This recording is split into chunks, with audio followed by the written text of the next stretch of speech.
Hello, God bless you. عزیز طلبہ، کیسے ہیں آپ؟ ٹھیک ہیں. اردو کلاس دہم حمد نظم اور اس کے پہلے دو اشعار کی تشریح ہم نے پہلی ویڈیو میں کر لی تھی، اور آج اس ویڈیو میں ہم زیادہ سے زیادہ کوشش کریں گے کہ اس نظم کے اشعار کی تشریح کر کے جو اشعار کی تشریح ہے اس کا کام ختم کر لیں. تو چلیں شروع کرتے ہیں. شعر نمبر 3. زمین پر جلوہ آرا ہیں مظاہر اس کی قدرت کے، بچھائے ہیں اسی داتا نے دسترخوان نعمت کے. تو سب سے پہلے ہم اس کے جو مشکل الفاظ ہیں ان پر غور کر لیتے ہیں. جلوہ آرا، جلوہ دکھانا، جھلک دکھانا. مظاہر، ظاہر یا سامنے کی چیز.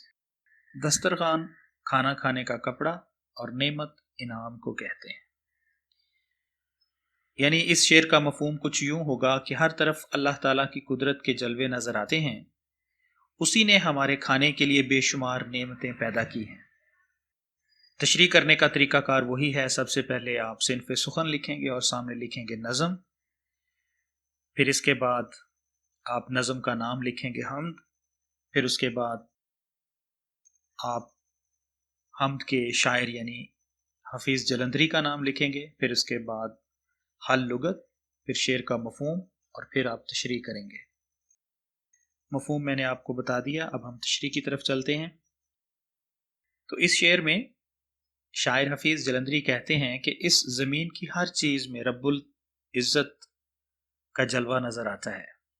اس زمین پر بسنے والی ہر چیز اس بات کی گواہ ہے کہ اس کا بنانے والا یعنی اس کائنات کا بنانے والا کوئی ضرور ہے. اللہ تعالیٰ نے زمین پر انسان کے لیے طرح طرح کی نعمتیں اتاری ہیں. پہاڑ، سمندر، دریا اور درخت سب اللہ تعالیٰ کی نعمتیں ہیں. ان سب چیزوں سے اللہ تعالیٰ کی قدرت ظاہر ہوتی ہے. اللہ تعالیٰ نے یہ سب نعمتیں انسانوں کے لیے پیدا کی ہیں. اللہ تعالیٰ ہی اس زمین پر موجود تمام مخلوقات اور انسانوں کا رازق ہے، اور وہی سب کو روزی دیتا ہے. اللہ تعالیٰ نے انسان کے لیے بے شمار نعمتیں پیدا کی ہیں. اللہ تعالیٰ نے اپنی ان نعمتوں کا ذکر قرآن پاک کی سورہ رحمان میں کیا ہے. ارشاد باری تعالیٰ ہے، پس اے گروہ جن و انس، تم اپنے پروردگار کی کون کون سی نعمت کو جھٹلاؤ گے. ہمیں ان تمام نعمتوں کے لیے اللہ تعالیٰ کا شکر ادا کرنا چاہیے.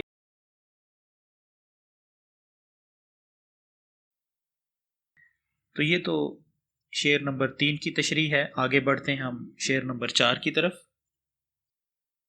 یہ سرد و گرم، خشک و تر، اجالا اور تاریکی، نظر آتی ہے سب میں شان اسی کی ذات باریکی. میں اب دوبارہ سے وہی چیزیں نہیں دہراؤں گا، یعنی صنف سخن، پھر نظم کا نام، اور پھر اس کے بعد یہ ساری چیزیں آپ نے پہلے شعر کی تشریح کی طرح ہی کرنی ہے. ہم صرف اس کے مشکل الفاظ، مفہوم اور تشریح ہی کریں گے. سرد و گرم کا مطلب ٹھنڈا اور گرم.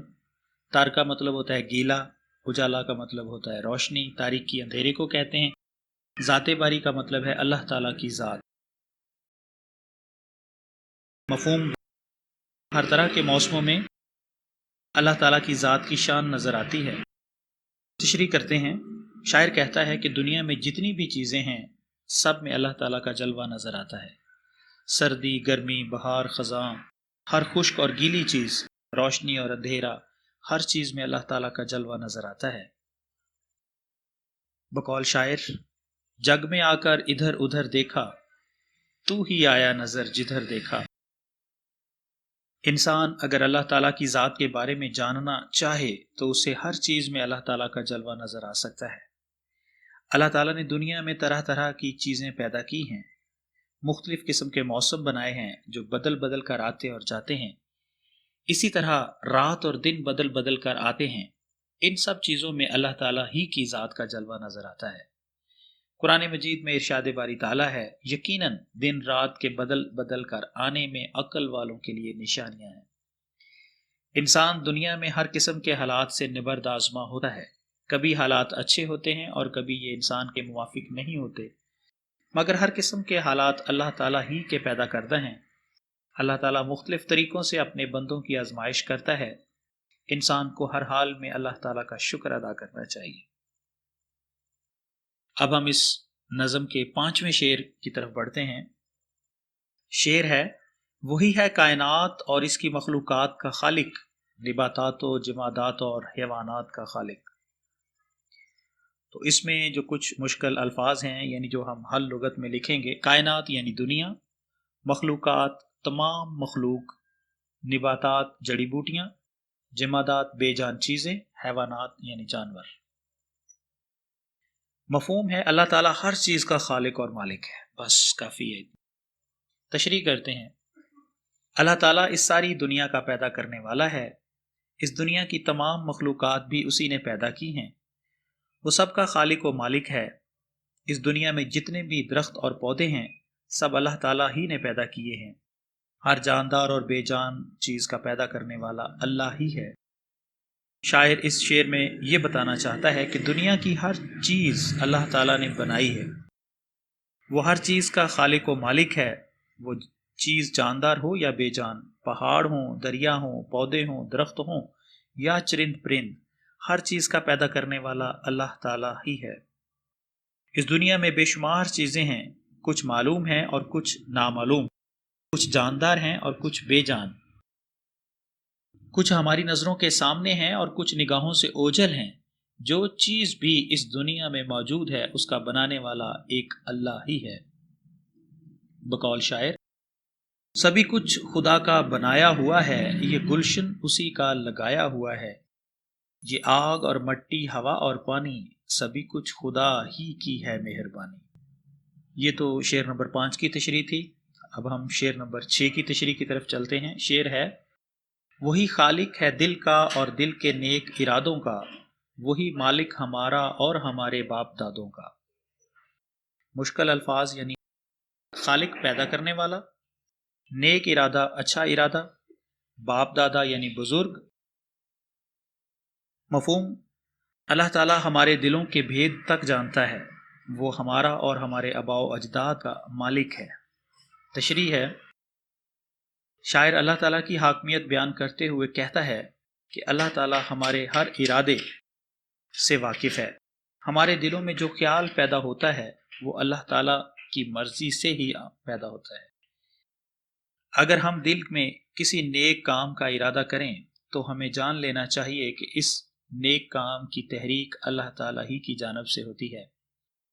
اللہ تعالیٰ ہی ہمیں نیکی کے کاموں کی طرف راغب کرتا ہے۔ اللہ تعالیٰ چاہتا ہے کہ انسان اپنی بخشش کا سامان کرے، اس کے لیے وہ اپنے پیارے بندوں کو نیک کام کرنے پر تیار کرتا رہتا ہے اور ان نیک کاموں کے لیے آسانیاں مہیا کرتا رہتا ہے۔ اللہ تعالیٰ ہمارا مالک ہے اور ہمارے بزرگ بھی اس کے بندے تھے، غرض اللہ تعالیٰ کی حاکمیت ازل سے ہے اور ابد تک رہے گی۔ تو عزیز طلبہ، اب ہم کے آخری شعر کی طرف چلتے ہیں۔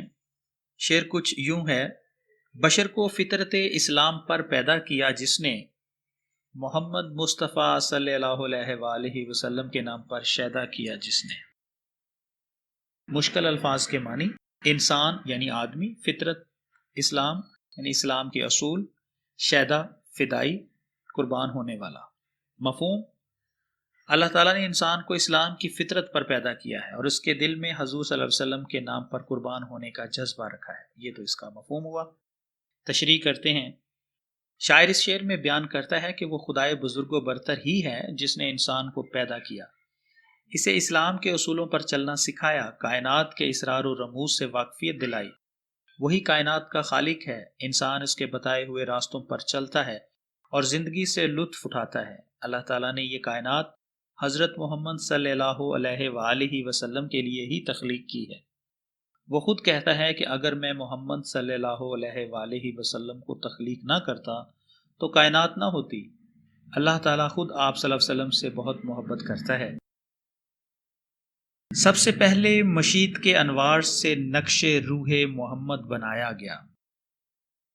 سب سے پہلے مشید کے انوار سے نقش روح محمد بنایا گیا، پھر اس نور سے لکھ کے کچھ روشنی بزم کونوں جہاں کو سجایا گیا۔ اور جمال حسن یوسف بھی فقط عاشق زلیخا تھی، جمال حسن یوسف پر فقط عاشق زلیخا تھی، خدا خود جس پہ عاشق ہے وہ ہے صورت محمد صلی اللہ علیہ وآلہ وسلم۔ اللہ تعالیٰ نے انسان کو حضرت محمد صلی اللہ علیہ وآلہ وسلم کا شدائی بنایا ہے۔ انسان آپ صلی اللہ علیہ وسلم سے محبت کرتا ہے کیونکہ یہ کائنات انہی کے لیے اللہ تعالیٰ نے ہر مسلمان کے دل میں حضرت محمد صلی اللہ علیہ وآلہ وسلم کی محبت رکھی ہے۔ آپ صلی اللہ علیہ وسلم کے امتی ہونے کے ناطے ہمارا فرض بنتا ہے کہ ہم آپ صلی اللہ علیہ وسلم سے محبت کریں اور آپ صلی اللہ علیہ وسلم کی بتائی ہوئی باتوں پر عمل کریں۔ اللہ تعالیٰ کا ارشاد ہے، اگر تم کو مجھ سے محبت کا دعویٰ ہے تو حضرت محمد صلی اللہ علیہ وآلہ وسلم کی پیروی کرو، اللہ بھی تم سے محبت کرے گا۔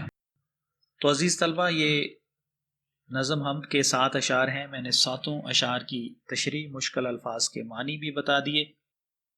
اب آخر میں آپ سے یہی کہوں گا کہ آپ کو اشعار کی تشریح بورڈ کے پیپر میں کم از کم ایک شعر ہر دفعہ حمد میں سے ضرور آتا ہے، تو کسی ایک شعر کو ان 7 میں سے سمجھ لیں کہ بورڈ کے پیپر میں آپ کو تشریح کے لیے آئے گا، آپ کو اس کی تشریح اچھی طریقے سے سیکھنی ہے۔